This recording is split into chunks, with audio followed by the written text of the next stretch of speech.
Hey everybody, thanks for joining. So we're getting the Kamado Joe ready to go, and we're going to use the Joetisserie attachment for the very first time. So we've got our Kamado Joe big block in the cooker. So let's get the Joetisserie set up, and then we'll talk about what we're going to cook. So thanks for joining. All right, so here's our Joetisserie, and we're essentially just going to center it on the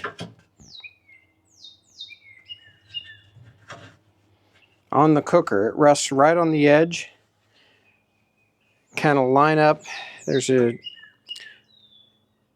Joetisserie printed across the front, so you can kind of tell the center, and that's really going to be about it. So we've got our motor here, and we'll have to plug it in, and then we'll have, of course, get the meat on, but the bar will go right in the motor with the point on the other side, and that should do it. I might get something to actually mark the edge of the bars where they come out of the ring, and that way I can center things up pretty easily before I get out to the cooker. So that's going to do it for now. We've got our big block in the cooker, and we've got it sort of banked towards the back. We'll start the fire up front and let it burn slowly. So we'll bring you back. Okay, let's get this rib roast ready. Probably not cooking this. Well, I know I'm not cooking it for 5 or 6 hours, so we're going to give it a little bit of time to dry brine in the fridge.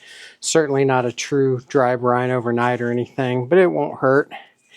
And we're going to go really simple on the seasoning today.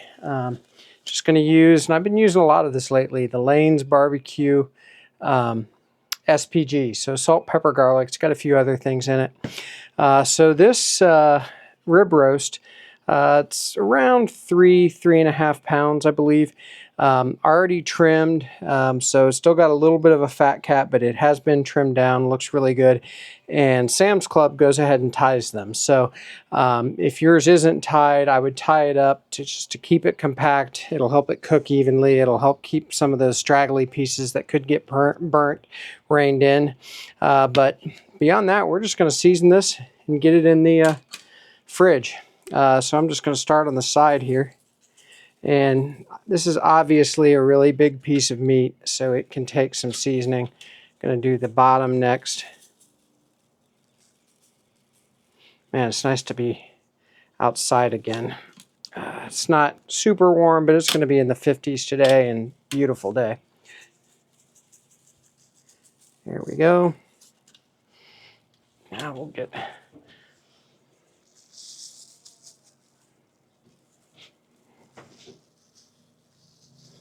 Trying to season lower because it is a little windy out here. Still got it all over the board. But that's going to be good. Nice covering. We'll get this in the fridge. And I think next time you see me, we'll be lighting the cooker. So sit tight and we'll bring you back. All right, we're probably going to get started with this cook soon. I'm going to go ahead and get the charcoal lit in the Big Joe here. And just let that slowly come up to temperature. I don't want to have to rush it.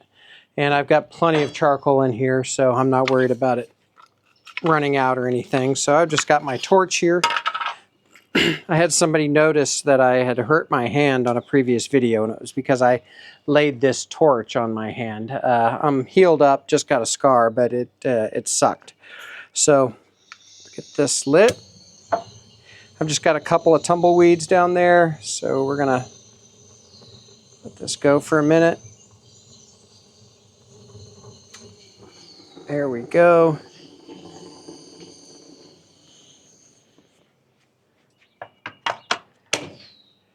And gonna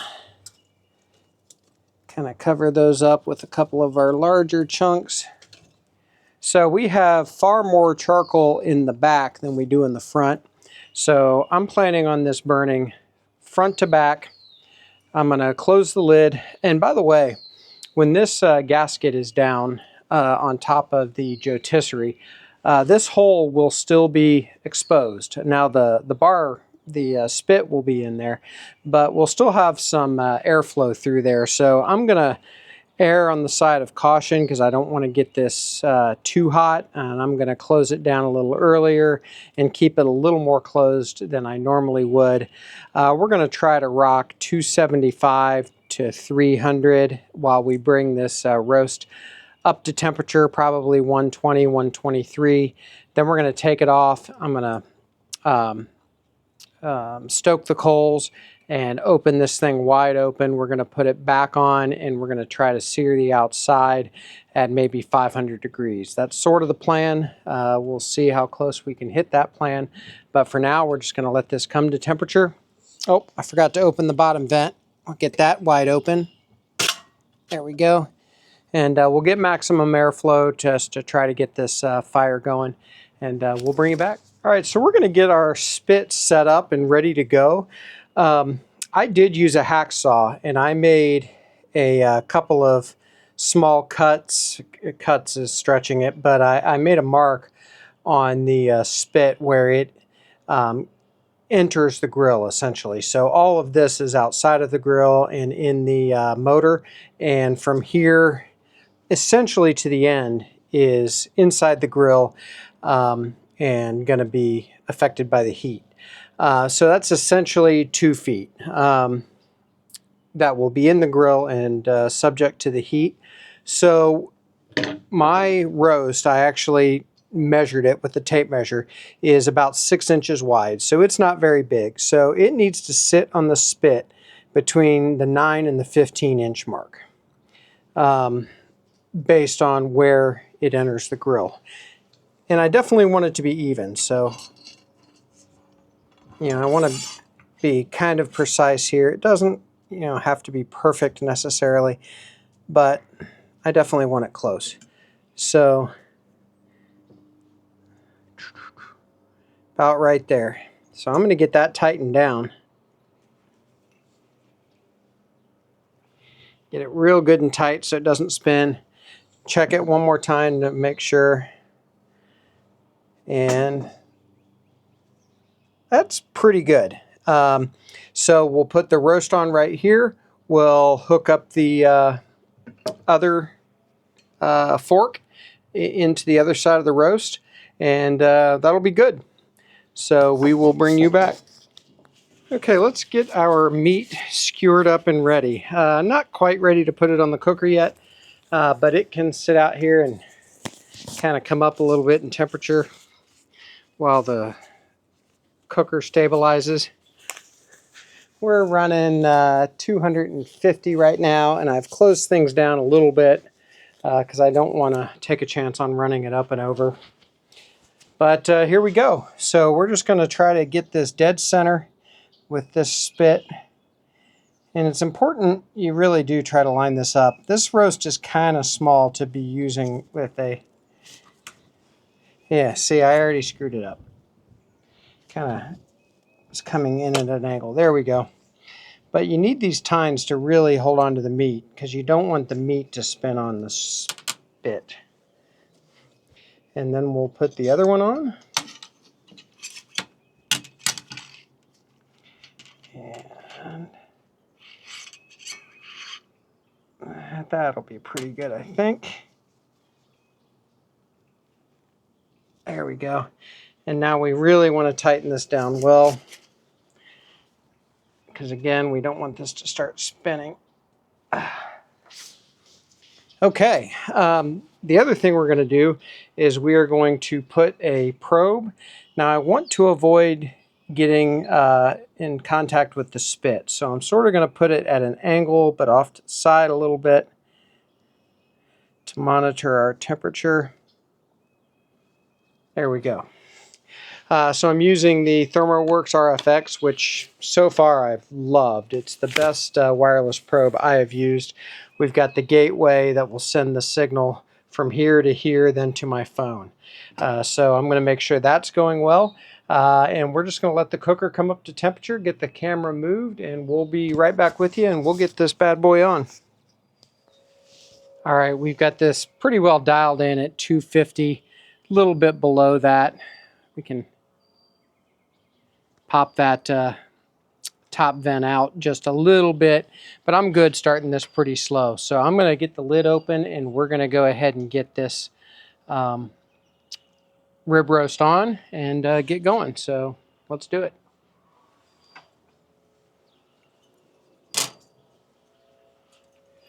All right. And be careful not to touch any of that with my hand. And there we go. We'll get this turned on. I've got it plugged in. Perfect. Now with most of these motors, if you turn it off and back on, it will actually spin the opposite way. So sometimes you may want to do that with different cooks. With this one, it doesn't matter to me which way it spins. But we're just going to let this go. Right now it's reading around 34 degrees internal temperature. So maybe when it gets to 70, 80, we'll open it up and we'll take a look. But this is going to be good. Oh, by the way, I added a piece of white oak in there on top of the flames, waited for it to combust, so we'll get some nice smoke out of that. And I also put a small piece of white oak also in the fire pot down below, just through the vent. So as the coals drop in there, it will ignite that and provide some good clean smoke because it'll have to go through the hot coals to get up and out. So that's kind of my plan. See you in a few. Okay, we are right at 80 degrees internal. The Kamado Joe has been pegged right around 275. It creeped up on me and I didn't notice, so I shut it down, but it's hard to get this thing down in temperature. But I'm totally good with 275. It's not a big deal. So we are going to take a look. And I've also got some Lane's Kunami. We're going to do a dry basting, get a little of this on the outside. So let's take a look. Phew, that's pretty. So I'm just going to get a little of this on the outside, not going to overdo it. A lot of it won't stay on. I actually meant to bring a rubber glove and a cotton liner to kind of press it in a little bit, but I'm not going to worry about it. I think I have a boy going to get me one. Don't worry about it, buddy. You sure? Yeah, it's okay. Some of it's sticking pretty well, but this Kunami is great. It'll give it a great finishing flavor. Got another little surprise for that inside too.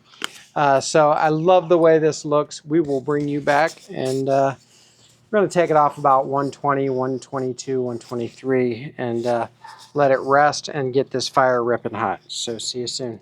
All right, we are at 122 internal. So I am going to pull this. Oh, let's take a look.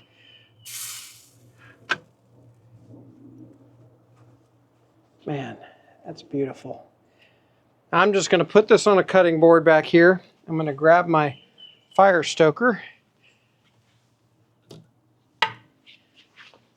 Mix these coals around. And I've actually got a piece of white oak I'm going to put down in there. I'll wait for that to catch and just really let this heat up. This may take 30 minutes or so, but we're going to open the bottom wide open. I'll leave the lid open for now.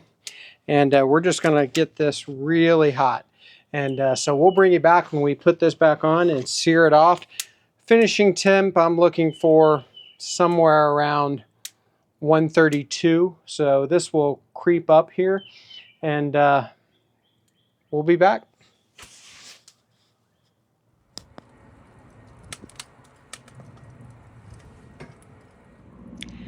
All right, the Big Joe is up to almost 600 degrees internal. Not sure if you can see that in this video or not, but trust me, I can barely hold my hand on the outside ceramic for more than a quarter second. So we're going to get ready and get this back on. So I'm going to turn on the other camera and we'll get going. All right, cooker is ripping hot. We're going to get this roast back on. As you saw in the screenshot I took on my phone with the ThermoWorks, we hit 132 and I think it went up to like 132.4 and then started to come back down. So we're going to get this on the cooker. We're not going to leave it on long enough to take that internal temperature above where we want it, but we're really going to roast the outside, maybe 5 minutes, something like that. And then we're going to take this off, and we don't even really have to let it rest because it's been resting now for 30 minutes while I got this cooker all heated up. So let's do it. Here we go.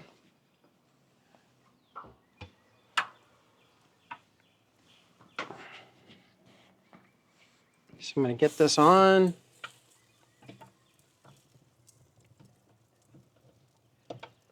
There we go. Now turn the spit on the motor.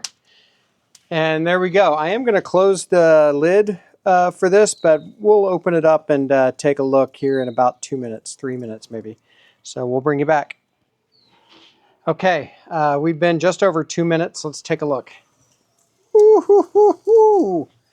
That is beautiful. I tell you what, I'm about to call this. This got a nice crust on the outside. I don't want to take a chance of overcooking it. We're done. Let's get it off. All right, I'm going to get the camera moved inside. I'm going to get inside and get this off the spit, and we'll cut into it. So we'll see you in just a few minutes. All right, we're going to slice into this. I just cut the bands off around the outside, and they were rubberized, and they made a giant mess. It really would have been a great video. I had to clean my glasses off. I think I have seasoning in my hair. You can see the cutting board, but hey, we're gonna make the best of it. So let's get this cut. I'm gonna look at the camera and make sure yeah, you can see okay. So I'm just going to make slices like this. It's possible the ends are a little more done, but man, that crust is going to be good.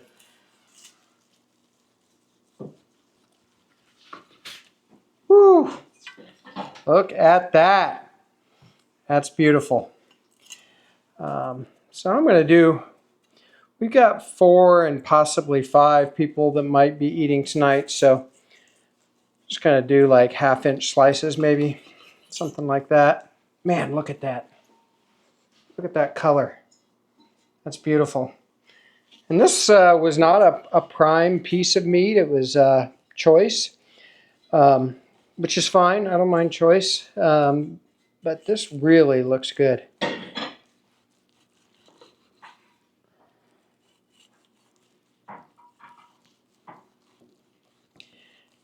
Now I want to try a little bite, and I'll tell you why. And I want it to be from one of these inside pieces.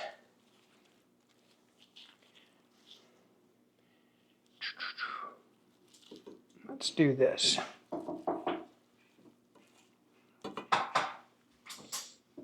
Looks great. All right. Found what I needed to know. So you may have seen around the holidays, I did some smoked sea salt or Maldon salt flakes for gifts.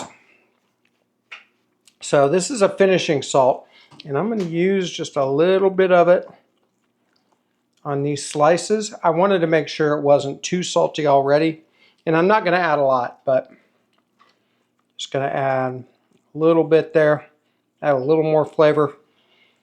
Hey everybody. Man, that's freaking good. I appreciate you joining. I'm going to call it there. We're going to eat family dinner. So thanks so much. Love the Joetisserie. Can't wait to use it again. I've got some ideas about what I want to do with it. So we will see you next time at BuQeye BBQ. Like and subscribe if you don't mind.